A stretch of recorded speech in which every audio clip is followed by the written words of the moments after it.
नमस्कार। मैं मुंबई से अलका अग्रवाल सिकटिया जन सुलभ पुस्तकालय के मंच पर आप सबका स्वागत करती हूँ। अर्पण कुमार जी स्वयं एक बहुत अच्छे साहित्यकार हैं और जन सुलभ पुस्तकालय मंच बहुत अच्छे साहित्यकारों को हम सबके बीच उपस्थित करता रहता है। ये मेरा सौभाग्य है कि जहाँ बड़े बड़े नाम साहित्य के आए हैं उसमें आज मेरी भी प्रस्तुति यहाँ पर है। मुझे बड़ी खुशी हो रही है और कोशिश करूँगी कि खरी उतर पाऊँ। अर्पण कुमार जी का आदेश हुआ है कि पहले मैं अपनी रचना प्रक्रिया के बारे में बताऊँ, अपने बारे में बताऊँ। सच बताऊँ तो मुझे बहुत कंट्रोल करना पड़ेगा खुद पे, क्योंकि मैं बहुत बातें करती हूँ और कहाँ से कहाँ पहुँच जाती हूँ मुझे नहीं मालूम है। तो बिल्कुल आप अपने जो जुड़े हुए हैं मुझसे वो आप बताते जाइएगा मुझे कि कहाँ मैं ठीक से कुछ लाइन से हट रही हूँ, तो आप मुझे बिल्कुल बता सकते हैं, मैं वापस ट्रैक पर आ जाऊँगी। अर्पण जी, आवाज़ बराबर आ रही है तो खाली मुझे आप मैसेज कर दीजिए ताकि मैं आगे बात कर सकूं, क्योंकि टेक्निकल एक परेशानी होती है कि हम ये देखते रहते हैं हम दिख रहे हैं ठीक से, हमारी आवाज़।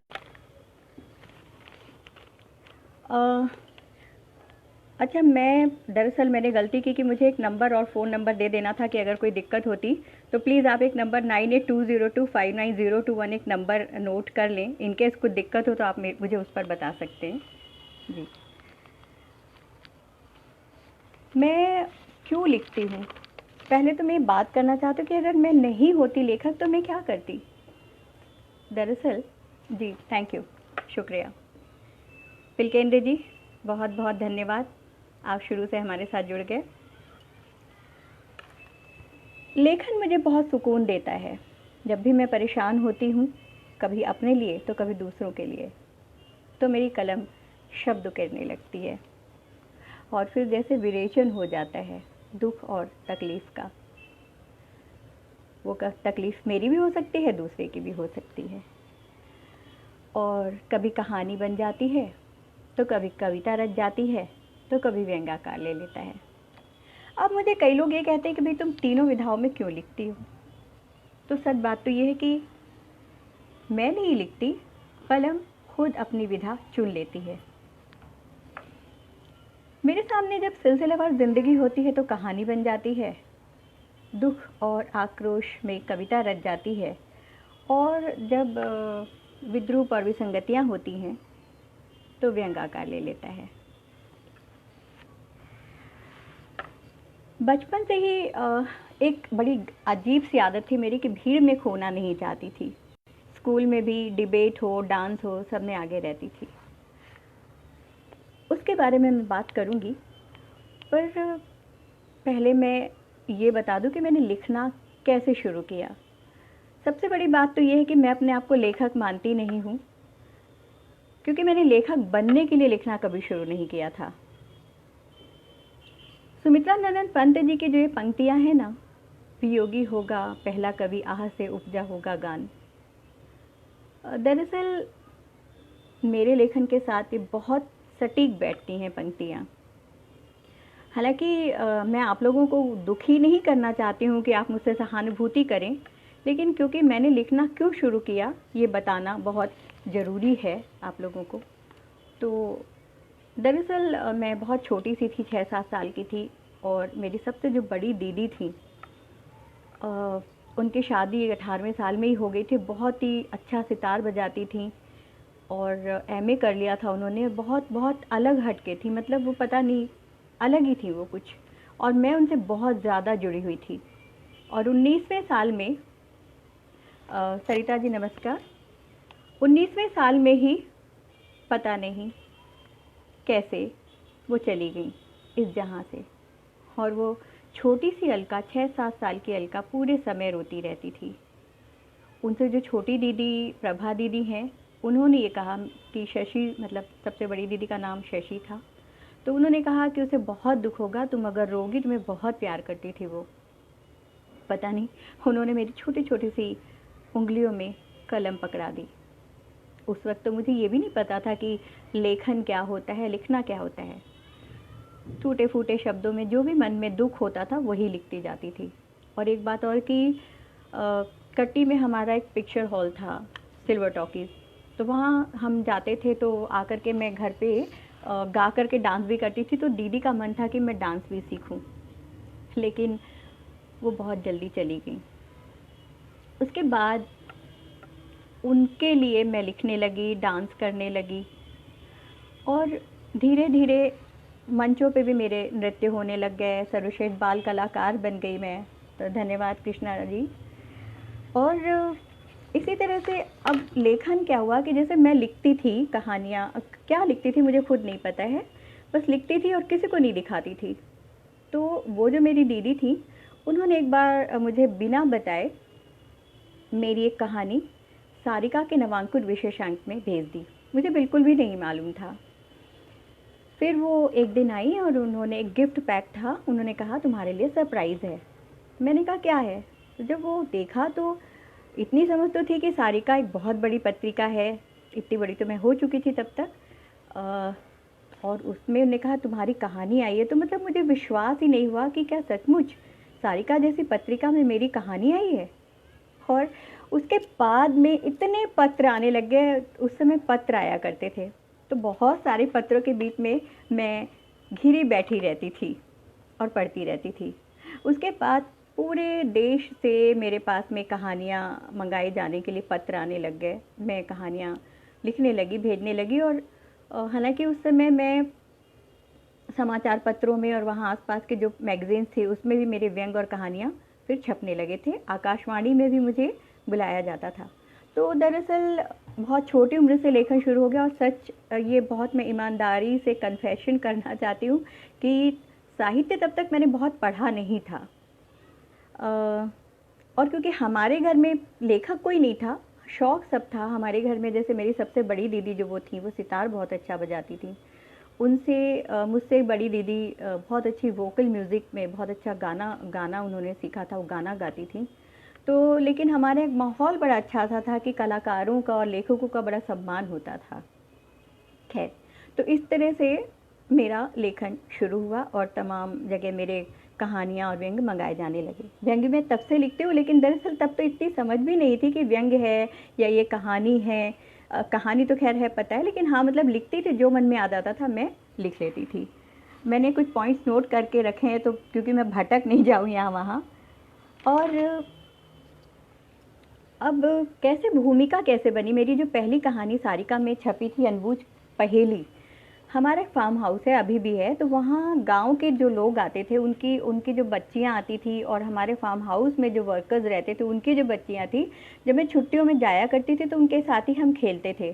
तो उनकी भाषा भी मैंने जो थी वो सीख ली थी, अपने आप आने लगी थी मुझे। जैसे कि वहाँ थाली को टठिया कहते हैं कि अम्मा क्या करें, बिछिया उतर ही नहीं रही है, टठिया में खाना परोस दे। तो इस तरह की जो थी वो मैंने वहाँ की भाषा सीख ली थी, और कुछ इसी तरह से वो मेरी कहानियों में अपने आप ही चीज़ें आने लगी थी।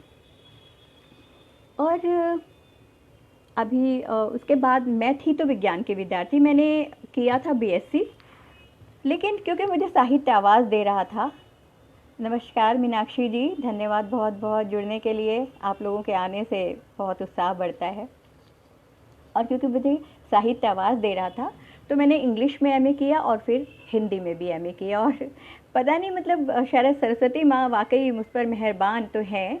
और बहुत पढ़ा नहीं था मैंने, लेकिन मैंने जबलपुर यूनिवर्सिटी यानी दुर्गावती विश्वविद्यालय में गोल्ड मेडलिस्ट हूँ मैं वहाँ से एमए हिंदी में। फिर खैर मेरी कहानियाँ तो छपने लगी थी। और वहाँ पर जो कटनी का प्रगतिशील लेखक संघ था और इप्टा था, वहाँ की मैं मेंबर बन गई थी। तो सुबोध श्रीवास्तव सर जो कि बहुत अच्छे कहानीकार हैं, बहुत अच्छे व्यंग्यकार हैं, उन सबों ने वहाँ पर हमारी गोष्ठियाँ हुआ करती थी। गोष्ठियों में जब हम जाते थे तो बहुत उन्होंने मुझे एक जो शीर्षक मतलब मुझे सब टाइटल दिया हुआ था मासूम, क्योंकि बहुत छोटी सी थी भी और लगती भी थी उस वक्त, तो मासूम कहा जाता था मुझे वहाँ पर। तो हालांकि मैं बोलूँगी तो आप लोगों को लगेगा कि तो आत्मश्लाघा है। वो कहते थे कि अलका की जो भाषा है, अलका की जो शैली है, वो मुझे मिल जाए तो पता नहीं। हालांकि मुझे उस समय ये सारी चीज़ें बिल्कुल समझ नहीं आती थी, और मैं ना बस लिखती थी, कहीं छपवाना नहीं चाहती थी। और छपवाने की भी मैं आपको एक बात बताना चाहती हूँ कि वहाँ कटनी के कवि हैं, उन्होंने कहा कि तुम्हारी इतनी कहानियाँ हो गई तो तुम्हारा कहानी संग्रह आ जाना चाहिए। लेकिन मैं बड़ी पागल सी हूँ। तो उस समय ये था कि जो ज्ञानपीठ था, वहाँ से जो बहुत छोटे जो कहानीकार होते थे, उनकी कोई पुस्तक ऐसी जो छपी नहीं हो अभी तक कहीं, तो वो अगर वो अपनी मैन्युस्क्रिप्ट भेजते थे तो उसको ज्ञानपीठ पुरस्कार मिल सकता था। तो मैं एक सपना लेके तो बैठ गई कि मुझे ज्ञानपीठ सम्मान लेना है। लेकिन सम्मान लेने के लिए लिखना पड़ता, भेजना पड़ता। लिखा, लेकिन मैंने भेजा कभी नहीं, क्योंकि मैं हमेशा सोचती रही कि पता नहीं मैं कैसा लिखती हूँ। और खैर इसी तरह से लिखती रही, छपती रही, और फिर शादी के बाद मैं मुंबई आ गई। मुंबई आई तो ज्ञान रंजन जी, और एक बात यहाँ मैं इस बात के लिए अपने आप को सौभाग्यशाली मानती हूँ। नमस्ते मधु मैम, बहुत बहुत शुक्रिया। परसाई जी, हरिशंकर परसाई जी का मुझे मार्गदर्शन मिला, जो मेरे लिए बहुत बहुत बड़ा, मेरे लिए एक अविस्मरणीय मेरा ख़जाना है, और जिसे मैं कभी भूल नहीं सकती हूँ। उन्होंने बहुत कुछ सिखाया। जैसे जब मैंने उन्हें अपनी कहानी दिखाई तो उन्होंने कहा था अच्छी लिखी है। एक बात हमेशा ध्यान रखना कि भाषा हमेशा बहुत आम शब्द लिखना, और वातावरण बहुत ऐसा नहीं कि कहानी के मुख्य तक, कथ्य तक आते आते इतना लंबा चौड़ा वातावरण कई लोग लिख देते हैं कि पाठक पहले ही दूर हो जाता है। तो तुम वैसा कभी मत करना। तो मैंने ये दो उनसे जो थी एक तरह से मंत्र की तरह ये चीज़ें उनसे सीख ली थी। अब जो पहल के संपादक है ज्ञान रंजन जी, वो भी मुझे बेटी मानते हैं, बहुत प्यार भी करते हैं और डांट भी पड़ती है उनसे, क्योंकि मैं चीज़ों को हमेशा सब कुछ अपनी बाहों में भर लेना चाहती हूँ। उसी के कारण क्या होता है कि जो चीज़ मुझे प्रायोरिटी पर करनी होती वो मैं नहीं कर पाती हूँ, करती नहीं हूँ। तो मुझे बड़े डांटते थे। और जब मेरी कहानी अमसा छपी वहाँ के पेपर्स में, तो उन्होंने बोला बहुत अच्छी कहानी लिखी है तुमने। और इसी तरह से बहुत से मेरे पास किस्से हैं। महेश कटारे जी का नाम आप सब जानते हैं। तो जब मेरी कहानी शिवरतिया कन्यादान नाम से छपी थी, तो पत्र आते थे, तो उन्होंने कहा बहुत अच्छी कहानी लिखी है। तो जबलपुर में प्रगतिशील लेखक संघ का सम्मेलन होने वाला था, तो उन्होंने पत्र में लिखा, नमस्कार अशोक जी, तो महेश कटारे जी ने कहा कि मैं वहाँ आ रहा हूँ तो मिलना। मैंने कहा जी सर। तो मैंने कहा आपको मैं पहचानूंगी कैसे? तो महेश कटारे जी ने कहा कि जो धोती कुर्ता पहना हुआ सबसे गमई आदमी तुमको दिखेगा, वो मैं समझ लेना महेश कटारे है। तो ठीक है, मैं गई। बाद में मैंने पूछा कि महेश कटारे जी, तो उनके पास गई। मैंने कहा सर नमस्कार। तो उन्होंने बोला कौन? मैंने कहा सर मैं अलका अग्रवाल।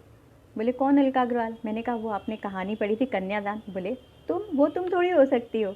मैंने कहा जी क्यों सर? बोले मैंने तो सोचा था कि वो 30-35 साल की कोई अच्छी सी मैच्योर सी महिला होगी, तुम तो बड़ी बच्ची हो, तुमने कैसे इतनी अच्छी कहानी, इतनी मैच्योर कहानी तुमने कैसे लिख ली? तो मैं कुछ कह नहीं पाई, क्योंकि बड़ी छोटी सी थी, तो क्या कहती, मैं कह नहीं पाई। इसी तरह से इसी बात पर मुझे ओम भारती जी की याद आ रही। ओम भारती जी भी बहुत अच्छे कवि हैं और भोपाल में रहते हैं। तो जो मेरा कहानी संग्रह मुर्दे इतिहास नहीं लिखते, उसका दिल्ली विश्व पुस्तक मेले में भी मैंने उस पर चर्चा रखी थी। और ये मेरे लिए बड़ी खुशी की बात है कि उस चर्चा में पंकज बिष्ट जी थे, सुभाष नीरव जी थे, ओम भारती जी थे, और हरीश अरोड़ा जी थे, राजेंद्र सहगल जी थे। बहुत अच्छे अच्छे लोग उसमें थे। और ओम भारती जी ने उसमें बहुत सी जो बातें बोली जो मुझे सचमुच में पता ही नहीं थी। तो मतलब मैं सोचती हूँ कि मैंने क्यों नहीं पहले अपने लेखन को समझा। उन्होंने कहा कि मैं हमेशा सुबोध से पूछता था कि भाई वो छोटी सी लड़की जो उस कच्ची उम्र में स्त्री विमर्श की कहानियाँ लिखती थी, वो कहाँ है? तो मतलब जब उन्होंने बोला तो मुझे विश्वास ही नहीं हो रहा था कि ये बातें मेरे लिए कही जा रही हैं। तो खैर, लेकिन मैं अभी भी कहती हूँ, मैं नहीं मानती कि मैं बहुत अच्छा लिखती हूँ। बस जो दिल में आता है लिख लेती हूँ, बस अपने हृदय को अपनी कलम से उकेर देती हूँ, यही करती हूँ मैं। और हाँ, मैंने कुछ पत्रिकाओं में, जैसे हंस में मैंने कभी नहीं भेजा। पता नहीं, एक पूर्वाग्रह रहता था कि हंस में भेजेंगे, वहाँ की एक अपनी वो है वहाँ की, तो मैंने कभी नहीं, आज तक मैंने नहीं भेजी हंस में कहानी। व्यंग्य लिखती हूँ, जन्मेजय सर से भी डांट पड़ती कि वो अपना जल्दी जल्दी संग्रह लाओ। मैं कर लेती हूँ। जैसे मैंने मुर्दे इतिहास नहीं लिखते जो मेरा कहानी संग्रह है, जिसे यहाँ से महाराष्ट्र राज्य हिंदी साहित्य अकेडमी का प्रथम पुरस्कार भी मिला है। तो उसको भी मैंने बहुत बहुत विलम्ब किया लिखने के देने के लिए। बाद में मुझसे जब वो मतलब मुझे कहा गया, मेरे पति पीछे पड़ गए कि तुम लिखो, तुम्हारा संग्रह लेकर आओ, तो मैंने वो संग्रह जो था वो छपने। अच्छा, उसके बाद में क्या हुआ कि कहाँ पर दें, तो मुझे समझ नहीं आ रहा था कि मैं किस पब्लिशर से बात कर लूँ। तो चंडीगढ़ में यूनिस्टार बुक पब्लिकेशन समूह है, हरीश जैन जी बहुत अच्छे इंसान हैं। उनको जब मैंने अपनी मैन्यूस्क्रिप्ट भेजी, उन्होंने कहा बिल्कुल हम छापेंगे, और बहुत ही खूबसूरत उन्होंने वो किताब छापी है। लोगों ने मुझे कहा कि तुम इसे पुरस्कार के लिए दे दो।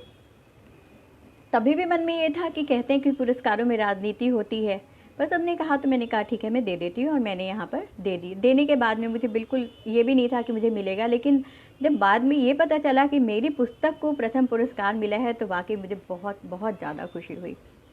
और सूर्य बालाजी, सुधा जी, संतोष दीदी नमस्ते, तो उन सब ने, पुष्पा भारती जी ने जब ये कहा कि बेटा तुम्हारी किताब डिज़र्व करती है, तो मुझे बहुत खुशी हुई कि मतलब मैंने बिल्कुल किसी गलत तरीके से उसको पुरस्कार नहीं मिला है।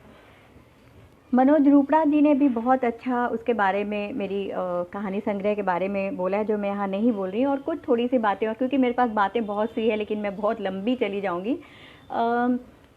जैसे उतरन सीरियल जो है वो मेरी कहानी थी टिकुली, और वो कहानी मैंने कैसे लिखी थी कि मैं यहाँ लोकल ट्रेन में मलाड से बैठी हूँ, चर्चगेट 1 घंटे का रास्ता है, तो मुझे उसमें एक महिला दिखी, और जो महिला थी उसने बहुत बड़ी सी बिंदी लगाई हुई थी, यहाँ टिकुली कहते हैं उसे। तो पता नहीं मुझे वो लगा कि ये मेरी कहानी की नायिका है, और उसको लेकर के मैंने वो कहानी पूरी की पूरी लिखी थी। बाद में वो उतरन सीरियल जब शुरू हुआ तो मुझे उन्हीं दीदी ने मुझे फ़ोन किया कि अलका तो तुम्हारी कहानी की वो है। तब मैंने वहाँ पर फिल्म राइटर्स एसोसिएशन में उसके बारे में, धन्यवाद दीदी, फिल्म राइटर्स एसोसिएशन में मैंने डिस्प्यूट कमेटी में इस बात को डाला, और फिर बाद में मेरे फेवर में डिसीजन भी आया कि अलका अग्रवाल की कहानी है, इन्हें पर एपिसोड इतने इतने रुपए दिए जाएँ, इनको उसका नाम का क्रेडिट दिया जाए। लेकिन वहाँ भी खैर बहुत राजनीति हुई। इससे और भी बहुत सी चीज़ें हैं। अगले जन्म मोही बिटिया ही की जो मेरी कविता थी मौत, जिस पर एक कहानी आई थी यथार्थ, इसी तरह से बहुत बहुत सारी चीज़ें खैर हुई। पर अब मैं यहाँ पर देख लेती हूँ कि कुछ और ख़ास बात तो नहीं रह जा रही, क्योंकि बहुत लंबी चौड़ी मैंने बातें लिख रखी हैं। और आज भी मुझे बहुत अच्छा प्यार मिलता है ज्ञान रंजन जी से। और एक आखिरी बात में कि मैं जब छोटी थी, और जब हम किशोर अवस्था में, हमारे टीनेज में होते हैं, तो हमारे अंदर ना बड़ा दुख होता है, निर्दुख होता है, और जैसे मुझे लगता था कि कहानी के अंत में नायक है नायिका को मार दो, तो मैं अक्सर मेरी कहानियों के अंत में मार देती थी। तो मेरे एक मित्र थे उस समय, गिरीश भरदिया, जो अभी भी फेसबुक पर जुड़े हैं, वो इंजीनियर थे लेकिन बहुत अच्छा लिखते थे वो भी। उनकी भी कहानी, मनोज रूपड़ा जी की, मेरी, उनकी सबकी कहानी हम नवांकुर विशेषांक में एक साथ आई थी, तभी हमारा परिचय हुआ था। तो उन्होंने कहा कि तुम्हारी, वो रशियन भी जानते थे, तो उन्होंने कहा कि तुम्हारे अलकोया अंत होता है, तो तुम मार क्यों देती हो अपनी नायक नायिका को। तो फिर मैंने अपनी कहानियों को फिर से रीराइट किया, उनके नायक नायिका को, बेचारों को वापस से मैंने अमृत पिला दिया, जैसे एकता कपूर करती है, और उनको वापस से मैंने जीवित कर दिया। तो खैर, ये तो हो गई बातें हमारे लेखन के बारे में, क्योंकि अब मैं अपने आप को रोक देती हूँ, नहीं तो बहुत लंबा चला जाएगा, फिर कभी ज़रूर जुड़ूंगी। अब मैं आती हूँ आज आपके सामने, जब मैं कहानी पढ़ रही हूँ बुलूदी।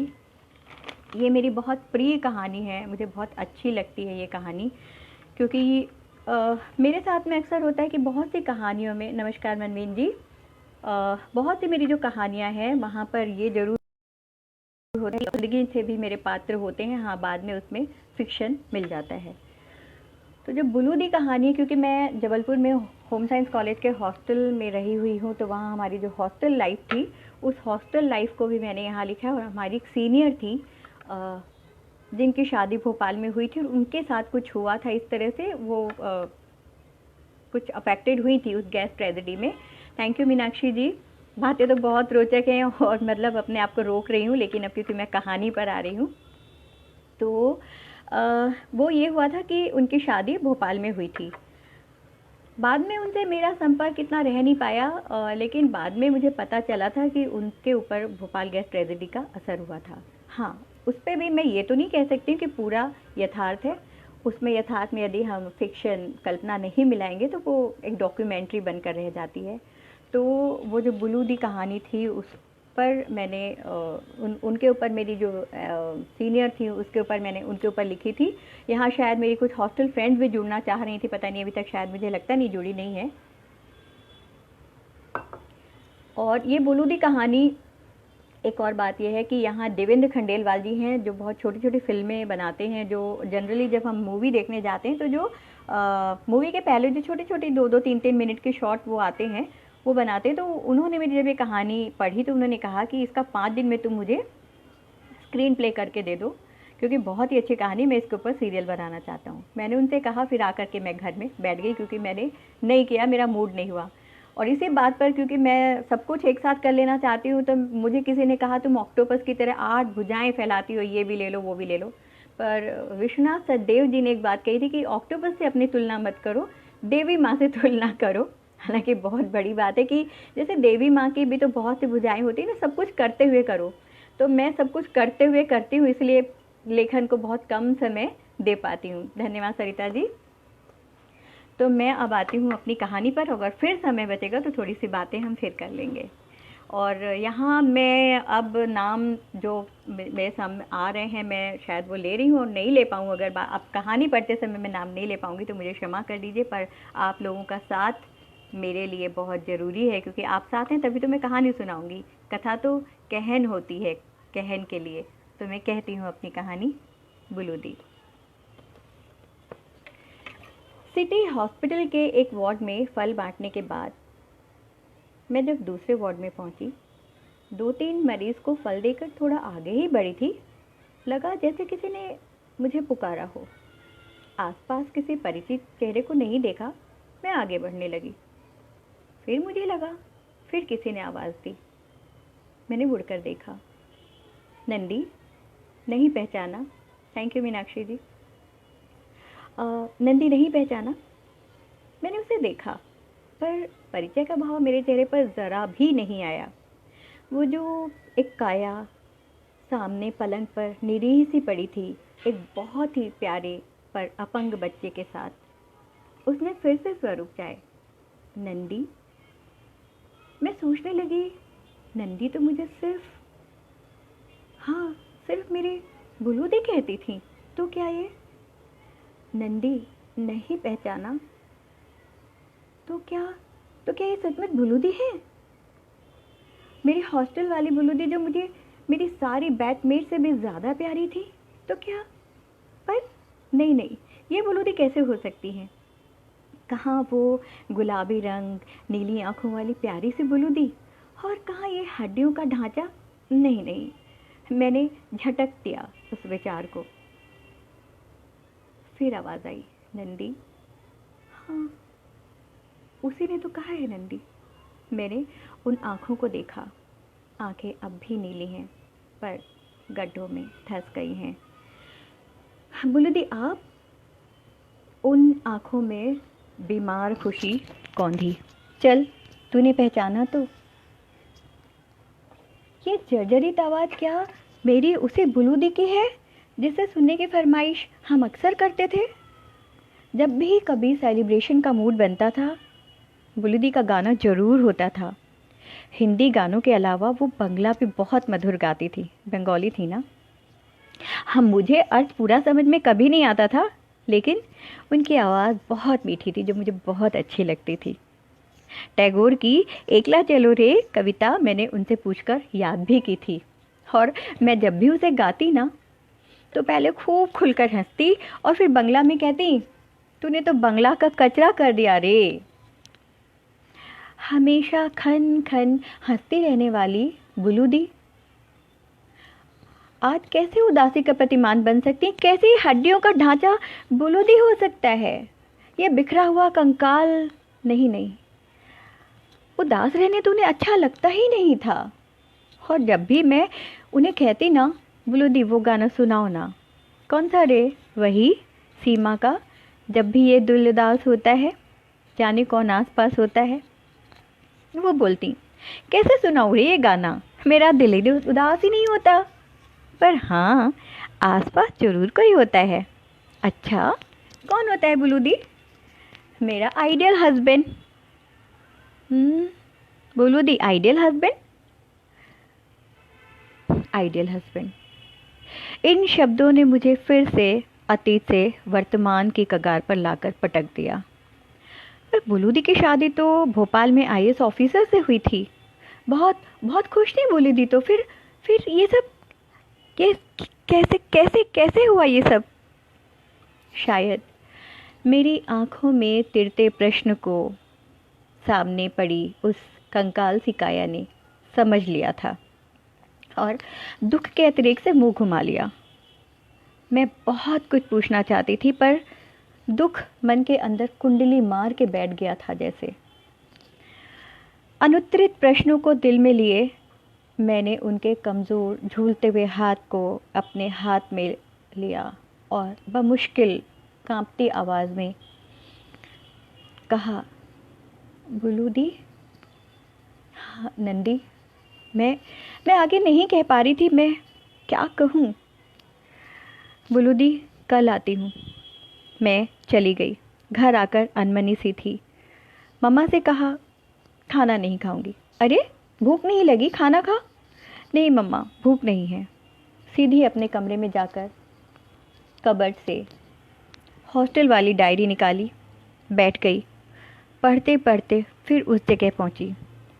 देख नंदी, मेरा दिल उदास ही नहीं होता, पर हाँ, कोई आसपास ज़रूर होता है और वो पहेलियाँ बुझाती जाती।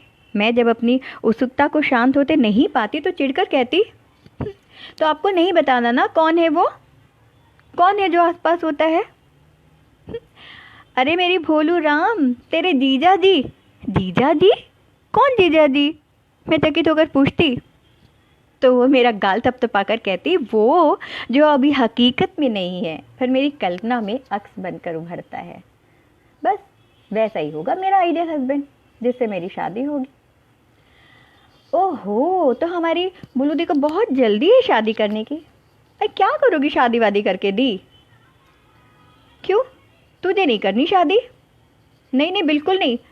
पता नहीं वो नीरजा दी का एक्सपीरियंस कितना गंदा था शादी के बाद। वो मुझे चोटी खींचती, चोटी मेरी खींच करके कहती, हाँ जा जा, जैसे नहीं करनी तुझे शादी, बाद में देखती हूँ। अच्छा चल छोड़ ना, ये तो पूछ कैसा होगा मेरा आइडियल हस्बैंड? मेरी चोटी से खेलते हुए मुस्कुराते हुए पूछती। छेड़ते हुए मैं कहती, इतना मन है तो बता दो, पर एक शर्त पर। एक ही शर्त पे सुनूंगी कि आप मेरी चोटी बनाओगी। ए नंदी, तेरी चोटी बनाना तो मुझे वैसे ही बहुत अच्छा लगता है। कितने मुलायम बाल हैं तेरे। और पता है, मेरी कोई छोटी बहन नहीं ना, तू मुझे अपनी छोटी बहन जैसी लगती है। और लगती भी तो बिल्कुल छोटी गुड़िया सी है तू। कंघी अपने हाथ में लेकर मेरे बालों पर फिराने लगती। वो हमेशा चोटी को चोटी कहती थी। शोम्पा जो उनकी मौसी की लड़की थी, कई बार बोलती, ए बुलू दी, मेरी चोटी बनाना। वो ना कर देती और शोम्पा मुंह फुलाकर बैठ जाती। मेरी चोटी करते हुए बुलू दी जैसे सपने में खो जाती। बहुत स्मार्ट, हैंडसम, इंटेलिजेंट होगा वो, and his gait should be quite royal. एकदम राजकुमार से चाल होगी, पर हाँ, जेके जी जरा भी ना हो। बुलू दी, आप इतनी प्यारी हो यार, जेके जी तो हो गई वो। शोम्पा पूछती, ए बुलू दी, जेके जी की हो है? वो कहती, जूता का जंबूरा, जोकरों का जनरल, जागीरदार का जूता। झुंझला जाती शोम्पा। फिर कहती, ए बुलू दी, मजाक मत कर, हाँ मैं तेरी शिकायत करूँगी मासी माँ से। तेरे को तो बस नंदिता अच्छा लगता है, कोड वर्ड में बात करती है, जा मत बता मेरे को। अरे बाबा शोम्पा, गुस्सा मत हो, मैं बता देती हूँ, बुलू दी नहीं बताती तो। जेके जी मतलब जोरू का गुलाम, जो बुलू दी को मिलने वाला है। ए नंदी, आमी तो के एक चोर मारबो, हाँ एक चाटा मारूंगी तेरे को, तुझे ही मिलेगा जीके जी, जेके जी। अच्छा सर दीदी, आपके मुँह में घी शक्कर। अरे बाबा, घी शक्कर तो तू ही खा। तू तो एक काम कर, कैंटीन ले चल, आज यहाँ तो वही मिलने वाला है, लाल लाल रोटी, काली काली मछलियाँ और पानी में तिरते दाल के दाने। ए बुलू दी, के बोल छे, हॉस्टल में मछलियाँ मिलती है? शोम्पा बोली। बुझे बुझे, मैट्रन के सामने बोलेगी ना तो तेरे को मैस से बाहर उठा के फेंक देगी। अरे मैं तो वेज मछलियों की बात कर रही हूँ। वेज मछलियाँ? वो क्या बुलू दी? अच्छा नंदी तुझे भी नहीं मालूम? अरे बाबा बैंगन की सब्जी बाबा। वो किलकिलाकर हंसती। तू नाक और भौं क्या सिकोड़ रही है, बड़ी शाकाहारिन बनती है। अभी कल ही मैंने तुझे अंडा खिला दिया था। मुझे अंडा खिला दिया था? हाँ, ब्रेड में लपेट कर तूने जो फ्राइड टोस्ट खाए थे ना, तुझे पता भी नहीं चला। आमी तो से ना बोल बे, बिल्कुल ना बोल बे बुलू दी। अच्छा चल, बंगला की टांग तोड़ना बंद कर, कैंटीन चल माँ, भूख लगी है मेरी। इतने में चौकीदार ने आवाज़ लगाई, बुलू रॉय। बुलू दी पलंग से कूदी। अरे कौन आ गया मिलने? दौड़ती फांती सीढ़ियाँ उतर गई और मैं कमरे की सफाई में लग गई। थोड़ी देर बाद बंगला में बक बक करती हुई गुस्से में भरी हुई वापस कमरे में आई। एक बारे बिछड़े और माथे मुंडू नए, जब देखो मुंह उठाए चले आए। अरे बुलू दी की होलो? अरे बाबा कौन आया था, क्यों ऐसा गुस्सा हो रहे हो? कौन था? वार्डन से कह दूंगी उसका आना एकदम बंद कर दे। किसका बुलू दी? पता है कितना चिड़चिड़ भी आया था। हाँ तो आप तो पहले, इसके पहले इतनी गुस्सा कभी नहीं हुई, आज इतनी गुस्सा क्यों हो रही हो आप? आज पता है क्या हुआ तुझे? रात्रि रिप्पा सब मेरे बाजू से कमेंट करके निकल गए, और वो विनी की बच्ची पता है क्या बोल के गई? जोड़ी अच्छी है, वो महाशय तो बड़े खुश हो गए होंगे। मैंने उसे कह दिया है आइंदा कभी हॉस्टल मत आना, पर वो मानेगा थोड़ी। एक पैकेट हाथ में उठाए चले आएगा और बोल देगा बुलू आमी आज खिलाए ना, किंतु माशी माँ बोलो जेते। अरे क्या बोले, मतलब क्या बोले? अरे वो कह लेगा आता नहीं, लेकिन मासी माँ ने बोला इसलिए आना पड़ा। वो पैकेट फेंक के उसके चोकटे पे मारूंगी, चोकटा सूझ जाएगा। मैं सब समझती हूँ क्या है उसके मन में। पता है जब भी मैं घर जाती हूँ ना, दीदी के बहाने वहाँ बैठा रहता है, आए दिन वहाँ कहानी उपन्यास ला ला कर रूमादी को सुनाता रहता है और टलने का नाम ही नहीं लेता। माँ भी बड़े प्यार से उसके लिए खाना बनाती है। बेचारी रूमा देख नहीं सकती ना, उसका समय अच्छा कट जाता है, पर मेरे लिए भी कभी कुछ लेकर आ जाता है। उसको जब ये पता चला कि पिंक कलर मेरा फेवरेट कलर है, तो मेरे लिए पिंक कलर की साड़ी लेके चले आए महाशय, पर मैं पहनती थोड़ी हूँ। वाह पुलूदी कितनी लकी हो यार आप, इतनी शिद्दत से चाहने वाला। नंदी देख, ऊट पटांग बातें मत कर। हाँ, मैं भी फिर चुप हो गई। कभी कभी मुझे तुहिंदा की याद आती थी, पर फिर उसके बाद तुहिंदा कभी हॉस्टल नहीं आए। कॉलेज के चुनाव होने वाले थे। बुलूदी को हमने प्रेसिडेंटशिप के लिए हमारे पैनल से खड़ा किया था। प्रिंसिपल की तानाशाही ख़त्म करने के लिए हमने चुनाव लड़ने का फैसला किया था। प्रिंसिपल और वार्डन का खुला सपोर्ट परमजीत चोपड़ा के साथ था। हमने कन्वेंसिंग में जी जान लगा दिए थे। बहुत ही उत्तेजना से भरे दिन थे। उस शाम चुनाव की बातों में व्यस्त हम लोग जब हॉस्टल पहुँचे, बुलूदी के माँ और पापा को विजिटर्स हॉल में बैठे पाया। माँ पापा तुम ही अचानक? उसके पापा बोले, बुलू जब से तेरा चिट्ठी गया कि तू इलेक्शन में खड़ा हो रहा है ना, हमको तेरा चिंता हो गया है। तेरे को पता है जबलपुर में यूनिवर्सिटी इलेक्शन में किडनैपिंग बहुत होता है, तो चुनाव नहीं लड़ेगा। आमी बुझे बुझे आमी, ये सब बात तू ही डाके लगाई हुई है ना। पर मैं देख बुलू, तू इतना चिढ़ती क्यों है उससे? अच्छा लड़का है, इंजीनियर बनने वाला है। मैं तो सोचती थी तेरा उससे शादी। माँ दिमाग खराब हो गया आपका, उसके नाम से ही मुझे चिढ़ मचती है। अंकल आंटी कोशिशें करके चले गए थे। हमने भी उन्हें समझा दिया था आप डरे नहीं, यहाँ कोई डर की बात नहीं, हम सब उनकी बेटी के साथ हैं और वार्डन भी हमें पूरा सपोर्ट करेंगी, सिक्योरिटी का हमारा ध्यान रखेंगी। आखिर पोलिंग का दिन आ गया था।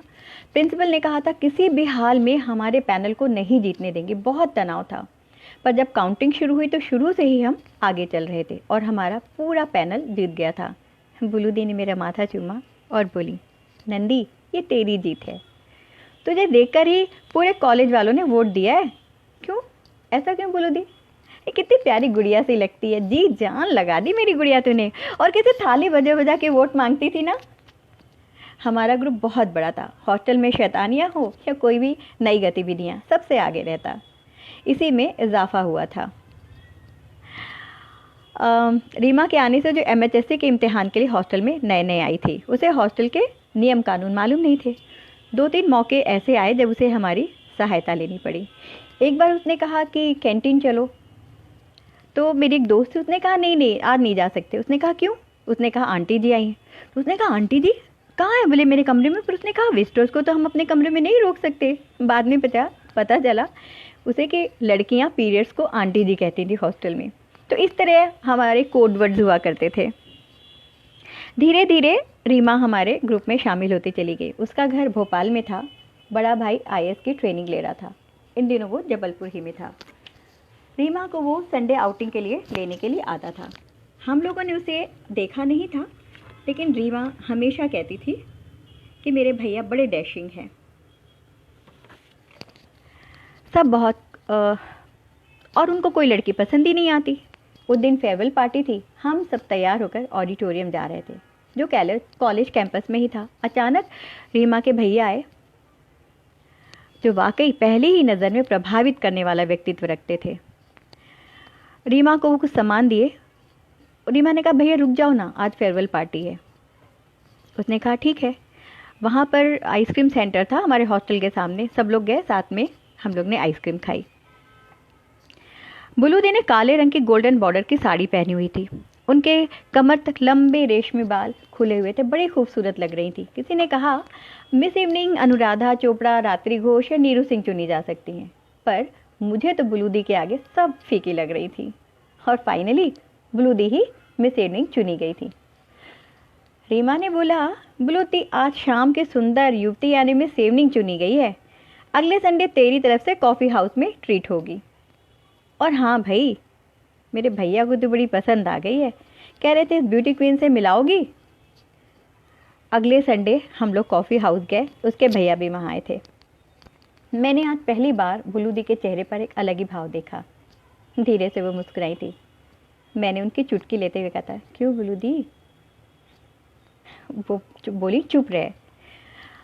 मैंने कहा, रीमा ये बता यार, तेरे भैया में खासियत क्या है? क्योंकि बुलू दी की शर्त है कि he should be smart intelligent.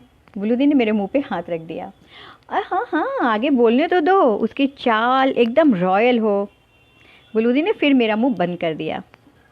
ओहो, तो लव एट फर्स्ट साइट वाला मामला है। मैं समझ गई थी, मिल गया है बुलू दी को उनका आइडियल हस्बैंड, क्योंकि उसके बाद वो लोग मिलते रहते थे। फाइनल एग्ज़ाम सिर पर थे और हमारा सारा ध्यान अब हमारी पढ़ाई की ओर था।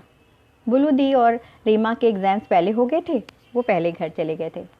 मैं जब एग्ज़ाम्स के बाद घर पहुंची तो देखा घर पर बुलू दी आई हुई हैं। वो शहर से काफ़ी दूर रहती थी। वाह बुलू दी, व्हाट अ सरप्राइज़! उनके बोलने से पहले ही मम्मी बोली, शादी की शॉपिंग में लगी है बुलू। शादी? किसकी शादी मम्मा?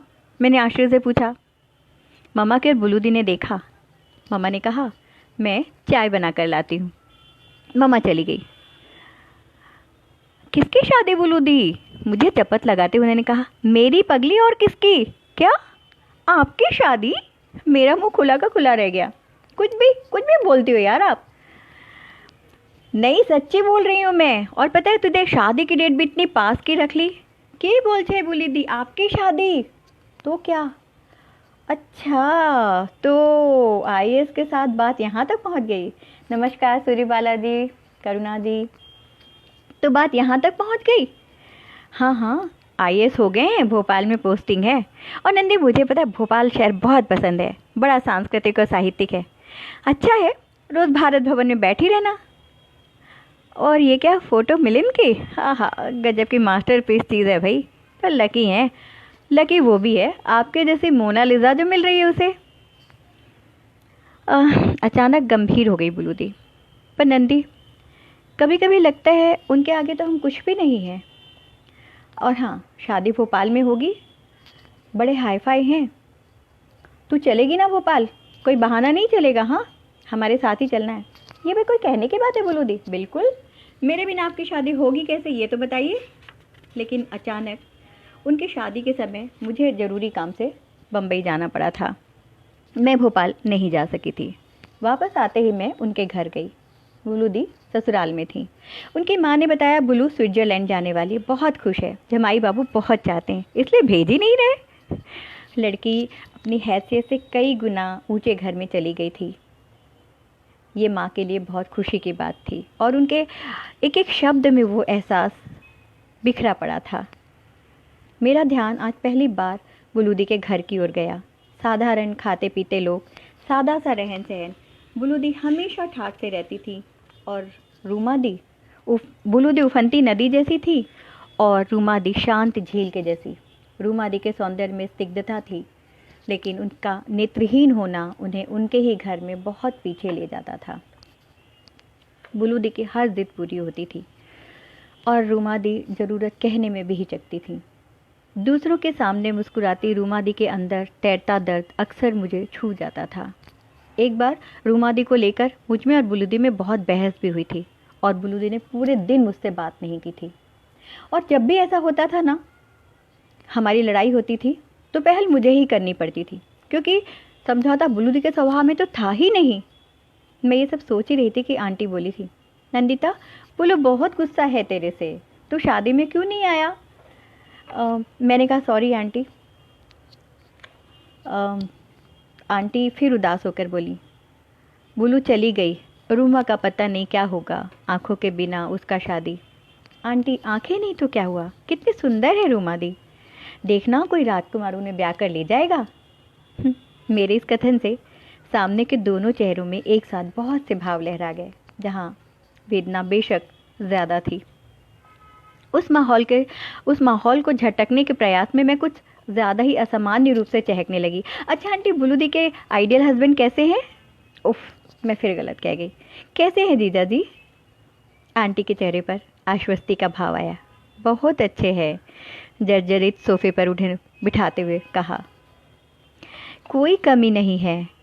अच्छा है, अंकल का रिटायर होने के पहले बुलू का शादी हो गया। अच्छा आंटी, आप मुझे उनका पता देंगी? हाँ हाँ देती हूँ। इतने में तुहिन आ गए थे। रूमा, तुम्हारे लिए मैं गोरा लेकर आया हूँ, तुमको चाहिए थी ना? मेरे मन में सहसा आया, कितना अच्छा हो अगर रूमा दी और तुहिंदा की शादी हो जाए। मैंने टटोला था उस नेत्रहीना के चेहरे को, लगा जैसे उस चेहरे की स्निग्धता बढ़ गई है। मेरे मन में भी बहुत हल्कापन हो आया। हड़बड़ी में मैं बुलू दी का पता लाना भूल गई। मन में आशा थी कि वे खुद पत्र लिखेंगी, पर ऐसा नहीं हुआ। कभी कभी लगता हॉस्टल में एक भी दिन उनके बिना नहीं लगता था, लेकिन अब तो 1 साल होने आया। 4 दिसंबर था बुलू दी का जन्मदिन। मैं डायरी निकालकर हॉस्टल के यादों को ताज़ा करने में लगी थी। हमारा उस दिन रूम में कुकिंग का मूड था और बुलू दी का शैतानी का। वो नीचे मेस में गई और सामने मसूर की दाल पड़ी दिखी, उसे ही उठाकर भाग आई थी। बाई ने देखा, पीछे भागी, वो पकड़ नहीं पाई। बुलू दी बहुत हंसी थी। ढेरों ढेरों यादें हमारे सामने साकार होने लगी। एक बार हमें ब्रेड पकोड़े बनाने थे और बुलू दी बोली, फिकर नॉट, मैं हूँ ना। उसी समय ब्रेड आ रही थी। उन्होंने एक पैकेट उठाया और भागी। बाई उनके पीछे भागी। उन्होंने बिस्तर पर वो फेंका और कवर्ड में जाकर छुप गई। बाई जब आई, उसने बोला, यहाँ कोई लड़की आई है? हमने कहा, नहीं, यहाँ तो कोई लड़की नहीं आई है। इसी तरह वो मस्तियाँ मुझे बहुत याद आ रही थी बुलू दी के सामने की। लेकिन भोपाल में यूनियन कार्बाइड गैस रिसने का समाचार मिला। त्रासदी की गंभीरता का अंदाज़ा मुझे उस वक्त नहीं हुआ। बुलू दी की याद जरूर आई। वहीं तो है बुलू दी, पर ज़रूरी तो नहीं है ना कि उन पर कुछ असर हुआ होगा, आसपास ही होंगी वो। समय के साथ साथ ये सोच धुंधलाती गई। गैस त्रासदी को 3 साल बीत गए। उनके पापा रिटायर हो गए थे, पर न जाने घर छोड़कर वे कहाँ चले गए थे। वहाँ से जा चुके थे वो लोग। अचानक अतीत की यादों के कैनवास पर वर्तमान का रंग फिर से बिखर गया और यह प्रश्न अक्स के रूप में उभर कर आने लगा, आखिर बुलू दी इस हाल में कैसे पहुंची? मैं बेसब्री से अस्पताल जाने के लिए सुबह का इंतज़ार करने लगी। सुबह एक टिफ़िन में पुलाव, कैरी और मिर्च का अचार रखा। उन्हें बहुत पसंद था। टिफ़िन बंद करते हुए लगा, बीच के 3 साल कहीं सरक गए हैं। फिर वैसी ही सुंदर, हंसती, खिलखिलाती बुलू दी सामने खड़ी हैं, जो अपनी सुंदरता के प्रति पूर्ण सचेत और आश्वस्त हैं। अस्पताल पहुंचते ही बिस्तर पर बिखरे उस ढांचे को देखकर सब कुछ छन्न करके बिखर गया। हलक में कुछ अटका सा महसूस होने लगा। मैं बाहर आ गई। देखा सामने बुलू दी के माँ और पापा आ रहे हैं। अभिवादन स्वरूप मेरे हाथ उठ गए। आंटी खुद पर नियंत्रण नहीं रख पाई, मुझे गले से लगाकर रोने लगी। बमुश्किल मैं उन्हें बैठा सकी थी। नंदिता, नज़र लग गया बेटा, मेरा बुलू को नज़र लग गया। पर आंटी ये हुआ कैसे? ठंडी सांस के साथ आंटी ने कहा, बस भाग लेखा है। किस बात में कम था मेरा बुलू बेटी? पहले सिर माथे पे रखा और जब बीमार हुआ तो मुंह फेर लिया। पर आंटी क्या हुआ था? कल मैं नहीं सो पाई, लगातार सोचती रही। भोपाल जब भोपाल गेस्ट ट्रेजेडी का टाइम आया था, बुलू प्रेग्नेंट था, उसका बेटा भी चल नहीं पाता। पहले पूरा समय बोलती रहती थी, अब बिल्कुल गुमसुम रहने लग गई है मेरी बुलू। बस तुहिन से थोड़ी बहुत बात करती है। तुहिन से? तुहिंदा? हाँ, मैंने मन में सोचा, वही तुहिंदा जिससे बुलू दी बहुत चिढ़ती थी। अब नहीं चिढ़ती। माँ ने शायद समझ लिया था रूमा की तुहिन से शादी हो रही है। दो विचार एक साथ आए, बुलू दी और तुहिन से बात, और ऐसे माहौल में सुकून और खुशी इस समाचार से कि रूमा दी की शादी तुहिंदा से हो रही है। तुहिंदा अचानक वहाँ आए। अजीब सा सन्नाटा था। मैंने माहौल बदलने के लिए कहा, आंटी मैं कुछ लेकर आई हूँ। मैं बुलू दी के पास खड़ी थी। देखा उन बीमार आंखों में आंसू लबालब भरे हैं। तुहिंदा की ओर देखा, हिलक हिलक कर रोने लगी। बहुत मुश्किल से रोका था। तुहिंदा वहाँ से चले गए थे। उन्होंने मुझे कहा, नंदी हम कितनी गलती करते हैं ना किसी को समझने में। मैंने तुहिन को हमेशा, और मेरा आइडियल हस्बैंड, मेरा रूप खत्म होते ही सब कुछ खत्म, अपने बच्चे के लिए भी उनके मन में। मैं अंदर तक आहत हो गई। कितना मासूम और प्यारा बच्चा है। मैंने उसे देखा, वो रोया। बीमार जर्जरित माँ के आंचल में समेट कर माँ ने चुप करना चाहा। लाख रोकने पर भी मेरी आंखों के कोर गीले हो गए। आखिर दोनों के बीच ऐसी क्या बात हुई थी, तुहिंदा और बुलू दी के बीच? यहाँ अजीब सा माहौल क्यों है? पर कुछ पूछने की हिम्मत मुझ में नहीं थी। मैंने उनका हाथ स्पर्श किया। बुलू दी, ये खाओ। वो थोड़ा थोड़ा खा रही थी। मुझे बहुत अच्छा लग रहा था। थोड़ी देर में मैंने कहा, मैं फिर आऊँगी। मन तो था रुकने का, बात करने का, पर सहज नहीं हो पा रही थी। इतना भीग जाता था मन के शब्द भी भीग जाते थे। मुझे लगा बुलू दी मुझसे कुछ कहना चाहती हैं पर नहीं कह पा रही हैं। मैं 3 दिन बाद ही वापस आ सकी थी। नंदी बीच में क्यों नहीं आई? जबलपुर गई थी दी। जबलपुर सुनते ही वो फिर जैसे कहीं खोने लगी। कितने अच्छे दिन थे ना नंदी। यहाँ वहाँ की बातें शुरू हुई। मैंने देखा आज वो अपेक्षाकृत खुश और स्वस्थ लग रही हैं। नंदी तुझे याद है ना मैं कितना चिढ़ती थी तुहिंदा से? हाँ दीदी याद है मुझे, पर मैं कितनी गलत थी। पता है तुझे, तुहिन मुझसे शादी के लिए तैयार है। क्या? आपसे तुहिंदा की शादी? पर वो तो रूमा दी से शादी। हाँ, मेरे कहने पर कर रहा था। जब मैं पहली बार आई थी ना, मैंने ही कहा था शादी हो भी जाती। पर फिर ये दिसंबर की काली रात आ गई। तुहिंदा मिलिंद से मिलने भी गए, पर मिलिंद दूसरी शादी करने वाले हैं। पर तुहिंदा आपसे शादी के लिए तैयार हैं और आप भी उनसे शादी? मैं बहुत घबरा गई हूँ नंदी अकेलेपन से। इस बच्चे का क्या होगा? पर रूमा दी, उन पर क्या बीतेगी? इतने में आंटी आई और बोली, बाहर आ नंदी। वो मेरा हाथ पकड़कर खींच कर ले गई। रूमा के लिए दूसरा ढूंढ लेंगे। तुझे पता है डॉक्टर ने कहा है बुलू को बचाने के लिए और कोई रास्ता नहीं है। उसके मन में जीने का इच्छा होना चाहिए। रूमा समझ जाएगी। उबलते रोश के साथ मैंने हाथ छुड़ाया और वापस आ गई। रूमा दी का गमगीन चेहरा मेरी आंखों के सामने से हट ही नहीं रहा था। दूसरे दिन खुद ब खुद मेरे पैर अस्पताल की ओर उठ गए। सामने ही रूमा दी बैठी थी। रूमा दी, आप? कितने समय बाद आपको देख रही हूँ। कौन? नंदिता, कैसी है तू? मैं उनके पास पहुँची, हाथ में हाथ लिया। बहुत कुछ था उस स्पर्श में जो उन्हें सच्ची आत्मीयता दे रहा था। आप पहले मिली नहीं, बहुत मन था मिलने का। मन तो मेरा भी बहुत होता था नंदिता, पर अंधी हूँ ना, कैसे आती? कैसी है तू? बताना। और तुझे पता है तुहिन और बुलू का शादी? पर तुहिंदा की शादी तो आपसे। नंदिता, कितना अच्छा होगा ना बुलू और तुहिन। मैं अपने आक्रोश को नहीं रोक पाई। रूमा दी, मत ओढ़ो ये झूठी मुस्कान। क्यों आप अपने आप को इतना उपेक्षित रहने देती हो? और तुहिंदा आपको।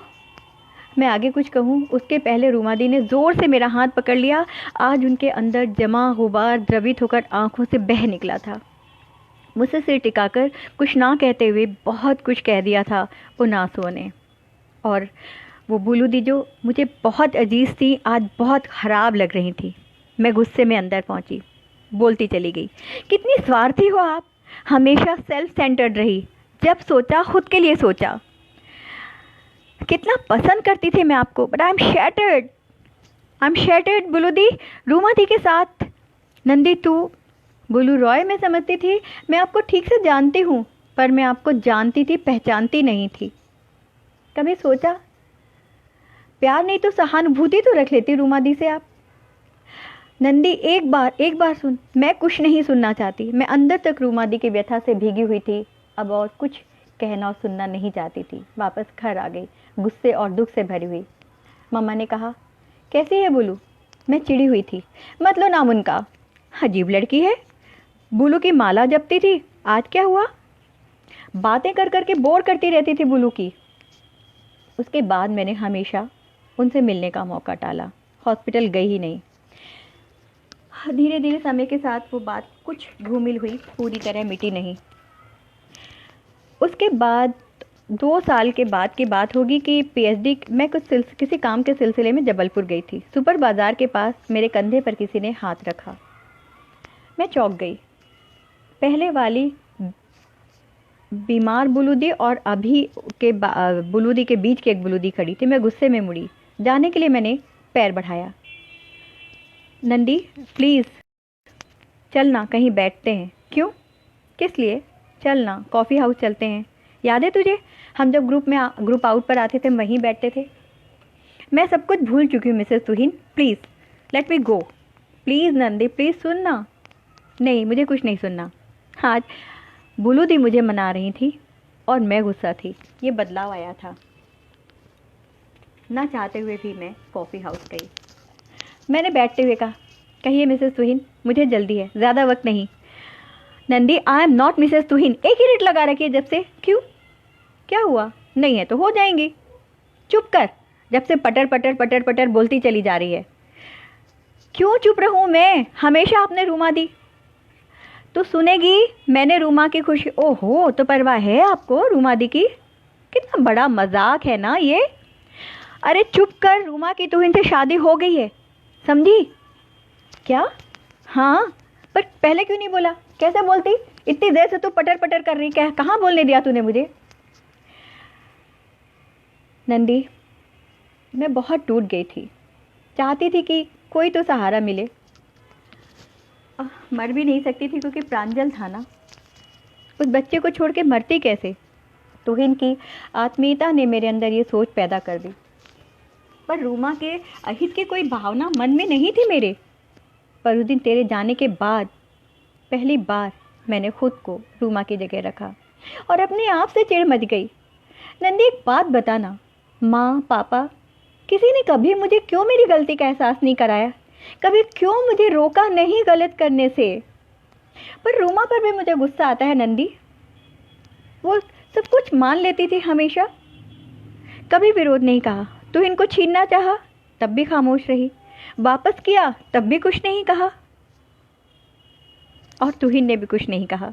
मैं जान गई वो सहानुभूति के कारण मुझसे शादी कर रहा था। वो चाहता तो रूमा को है। अब दोनों बहुत खुश हैं। और दी मिलिन, शादी कर ली उनने? नहीं, उन्होंने भी बुलाया मुझे। बुलाया? फिर? नहीं जाऊंगी अब कभी वहाँ। जब पत्नी बीमार हो, त्रासदी का शिकार हो तो पति चाहे जब उसे छोड़ दे। पर पत्नी तो ऐसा नहीं करती ना। पति कैसा भी हो उसकी सेवा करती है। पर वो तो दूसरी शादी करने वाले थे ना बुलूदी? हाँ, नहीं की। पर अब मैं कभी नहीं जाऊंगी वहाँ। उस रात भोपाल में मैं थी, प्रेग्नेंट थी, तो मेरा बेटा अपंग पैदा हुआ। उन्होंने मुझे छोड़ दिया उस वक्त। और अगर वो होते तो? बुलूदी, आप अकेली रह लेंगी? नंदी, मैं अकेली कहाँ हूँ? मेरा बेटा प्रांजल है मेरे साथ, और मेरी स्टूडेंट्स। आपके स्टूडेंट्स? हाँ, अपने कॉलेज में ही तो लेक्चरर हो गई हूँ। क्या कह रही हैं आप? सचमुच? हाँ, हॉस्टल में रहती हूँ, सच्ची। तुझे जल्दी जाना था ना, जा। नहीं नहीं, कौन कहता है, मुझे बिल्कुल जल्दी नहीं जाना। चलो ना दी, कॉलेज कैंपस में हॉस्टल में लेके चलो ना। आज फिर मैं अपनी उसी प्यारी बुलूदी के साथ उन प्यारी यादों को जीना चाहती हूँ। हम पहुँच गए थे हॉस्टल के रूम नंबर 44 में। हॉस्टल की टेरेस पर खेल रहे थे होली, बने थे रैगिंग का मुर्गा, फिसल गई थी 3 दिसंबर की वह जहरीली रात जहन से। याद कर रहे थे हम कन्वेंसिंग के वो पल जब मैं हॉस्टल की थाली बजा बजा कर कन्वेंसिंग कर रही थी। याद कर रही थी कि मेरी रैगिंग के समय बुलू दी ही मेरे फेवर में खड़ी हुई थी। मैंने मामा से एक दिन रुकने की परमिशन ले ली थी। उस दिन हाथ पकड़कर घूमे थे हम पूरे हॉस्टल में, एक एक कोने में। अपने हॉस्टल में ही आज मैं बुलू दी की गेस्ट थी। 5 साल बाद आज हम मैस में फिर वेज मछलियाँ खा रहे थे। खाना खाकर बुलू दी, प्रांजल और मैं घूम रहे थे कॉलेज कैंपस में। सामने थी बुलू दी, एक माँ के रूप में पहले से ज़्यादा सुलझी हुई। हम आइसक्रीम खा रहे थे उसी आइसक्रीम काउंटर से जहाँ हम साथ में खाते थे। आज हमारे साथ प्रांजल भी था। मैं वापस देख रही थी बुलू दी की नीली मुस्कुराती आँखों में प्रांजल के लिए जीने की चाह सुन रही थी। प्रांजल की तोतली मीठी बातें और बुलू दी की खनकती हुई हंसी को। तो ये थी मेरी कहानी जो मैंने क्योंकि मैं खुद हॉस्टल में रही हुई हूँ और हमने वहाँ बहुत मस्तियाँ की हैं। तो वो मस्तियाँ और दुख यहाँ पर कुछ मिल गए। सूर्यबाला जी बहुत बहुत नमन, आपने सुनी कहानी पूरी। मीनाक्षी स्वामी जी शुक्रिया, आप लोगों को कहानी अच्छी लगी। और अर्पण कुमार जी का शुक्रिया कि आज आपके मंच पर ये कहानी मैंने पढ़ी और मेरे लिए बहुत खुशी की बात है। ये बहुत मेरी प्रिय कहानियों में से है और जब भी मैं इसे पढ़ती हूँ तो मन बड़ा गमगीन हो जाता है क्योंकि अब सचमुच वो दीदी नहीं है। तो याद आती है वो सारी बातें, कितना चाहते थे मुझे सब और हम कैसे करते थे। तो बस यहीं मैं अपनी कहानी ख़त्म करती हूँ। तो आप सबसे मैं इजाज़त लेती हूँ क्योंकि अब वैसे भी 8 बज गए हैं। 7 बजे हमने शुरू किया था और 50 मिनट से 1 घंटे तक के लिए अर्पण जी ने मुझे कहा था कि आप बातें करें, तो मैंने बातें कर ली। और बस ये कहना चाहती हूँ कि हाँ, मैं यहाँ सूर्यबाला जी हैं साथ में, तो मैं ये कहना चाहती हूँ कि मुझे एक चीज़ और बहुत अच्छी मिली कि बॉम्बे आना मेरे लिए इसलिए भी अच्छा रहा कि सार्थक संवाद में आप सब ने मुझे बहुत स्नेह दिया। सूर्यबाला जी, सुधा जी, कमलेश बख्शी जी, उषा भटनागर जी, शशि मिश्रा जी, आप सबका बहुत बहुत स्नेह मुझे मिला और उसे मैं अपने जीवन की थाती समझती हूँ। बहुत आप सब ने मुझे प्यार किया है और हमेशा मार्गदर्शन दिया है। सूर्यबाला जी तो हमेशा जब भी मुझे कुछ मन में आता है मैं उनसे बात करती हूँ। धन्यवाद लता जी, और यहाँ जितने लोग जुड़े हैं बहुत बहुत शुक्रिया। अब आप सबसे विदा लेती हूँ। धन्यवाद अर्पण जी, आप सबको शुक्रिया जिन्होंने समय निकाल कर मेरी कहानी सुनी। सरिता वर्मा जी शुक्रिया। यथार्थ एवं हृदय में सभी चित्र स्वतः कीर्ति कहानी जी शुक्रिया। करुणा जी जीवंत भाव की अभिव्यक्ति। मीनाक्षी जी आपको कहानी अच्छी लगी। सूर्यबाला जी को स्त्री मन की बात लगी। आप सबका बहुत बहुत नमन, शुक्रिया।